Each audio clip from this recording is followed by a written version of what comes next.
श्री अकाल जी सारिਆਂ ਨੂੰ। ਸਾਡਾ ਕੁੜਮਣੀਆਂ ਦੇ ਸਟੇਸ਼ਨ ਤੇ ਆਪ ਸਭ ਦਾ ਸਵਾਗਤ ਹੈ ਜੀ। ਅੱਜ ਅਸੀਂ ਤੁਹਾਨੂੰ ਪੁਰਾਣਾ ਸੁਹਾਗ ਸੁਣਾ ਰਹੇ ਹਾਂ ਜੀ। ਤੇ ਵਧੀਆ ਲੱਗੇ ਤੇ ਕਮੈਂਟ ਸ਼ੇਅਰ ਤੇ ਸਬਸਕ੍ਰਾਈਬ ਜ਼ਰੂਰ ਕਰਨਾ ਜੀ। ਛੜ ਚੌਦਵੀਂ ਦੇ ਚੰਦਾ ਚਾਨਣ ਕਰੀ ਵਿੱਚ ਫੇਰੇ। ਛੜ ਚੌਦਵੀਂ ਦੇ ਚੰਦਾ ਚਾਨਣ ਕਰੀ ਵਿੱਚ ਫੇਰੇ। ਇਹ ਸੱਜਣਾ ਨੇ ਟੁਕਣਾ ਇਸ ਬਾਬਲ ਦੇ ਵੇੜੇ। ਕਿਹੜੇ ਸੱਜਣਾ ਨੇ ਟੁਕਣਾ ਇਸ ਬਾਬਲ ਦੇ ਵੇੜੇ। ਛੜ ਚੌਦਵੀਂ ਦੇ ਚੰਦਾ ਚਾਨਣ ਕਰੀ ਵਿੱਚ ਫੇਰੇ। ਛੜ ਚੌਦਵੀਂ ਦੇ ਚੰਦਾ ਚਾਨਣ ਕਰੀ ਵਿੱਚ ਫੇਰੇ। ਨਵਿਆਂ ਸੱਜਣਾ ਨੇ ਟੁਕਣਾ ਇਸ ਬਾਬਲ ਦੇ ਵੇੜੇ।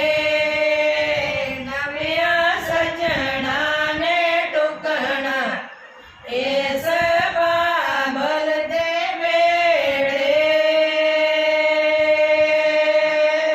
ਛੜ ਚੌਦਵੀਂ ਦੇ ਚੰਦਾ ਚਾਨਣ ਕਰੀ ਵਿੱਚ ਫੇਰੇ।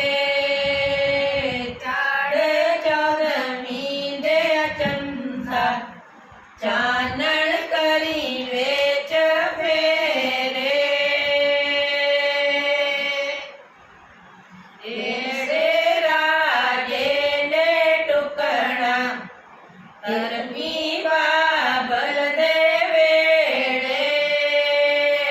ਕਿਹੜੇ ਰਾਜੇ ਨੇ ਟੁਕਣਾ ਧਰਮੀ ਬਾਬਲ ਦੇ ਵੇੜੇ। ਛੜ ਚੌਦਵੀਂ ਦੇ ਚੰਦਾ ਚਾਨਣ ਕਰੀ ਵਿੱਚ ਫੇਰੇ। ਛੜ ਚੌਦਵੀਂ ਦੇ ਚੰਦਾ ਚਾਨਣ ਕਰੀ ਵਿੱਚ ਫੇਰੇ। ਦੀਪ ਰਾਜੇ ਨੇ ਟੁਕਣਾ ਧਰਮੀ ਬਾਬਲ ਦੇ ਵੇੜੇ। ਦੀਪ ਰਾਜੇ ਨੇ ਟੁਕਣਾ ਧਰਮੀ ਬਾਬਲ ਦੇ ਵੇੜੇ। ਮੇਰੇ ਬਾਬਲ ਦੇ ਨੌਕਰੋ ਖਾਣਾ ਖੂਬ ਬਣਾਇਓ। ਮੇਰੇ ਬਾਬਲ ਦੇ ਨੌਕਰੋ ਖਾਣਾ ਖੂਬ ਬਣਾਇਓ। ਕੋਈ ਖਾਵੇ ਵਰਤਾਵੇ ਕੋਈ ਭੁੱਖਾ ਨਾ ਜਾਵੇ।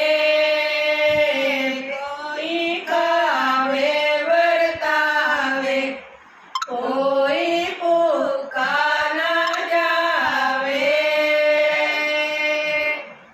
ਬਾਬਲ ਦੇਸਾਂ ਦਾ ਰਾਜਾ ਕੀਤੇ ਨਿੰਦਿਆ ਨਾ ਜਾਵੇ। ਬਾਬਲ ਦੇਸਾਂ ਦਾ ਰਾਜਾ ਕੀਤੇ ਨਿੰਦਿਆ ਨਾ ਜਾਵੇ। ਛੜ ਚੌਦਵੀਂ ਦੇ ਚੰਦਾ ਚਾਨਣ ਕਰੀ ਵਿੱਚ ਫੇਰੇ। ਛੜ ਚੌਦਵੀਂ ਦੇ ਚੰਦਾ ਚਾਨਣ ਕਰੀ ਵਿੱਚ ਫੇਰੇ। ਸਾਡਾ कर देना। ਵਧੀਆ ਲੱਗਿਆ ਹੋਵੇ ਤੇ ਲਾਈਕ ਕਮੈਂਟ ਜ਼ਰੂਰ ਕਰਨਾ ਜੀ, ਸ਼ੇਅਰ ਜ਼ਰੂਰ ਕਰਨਾ।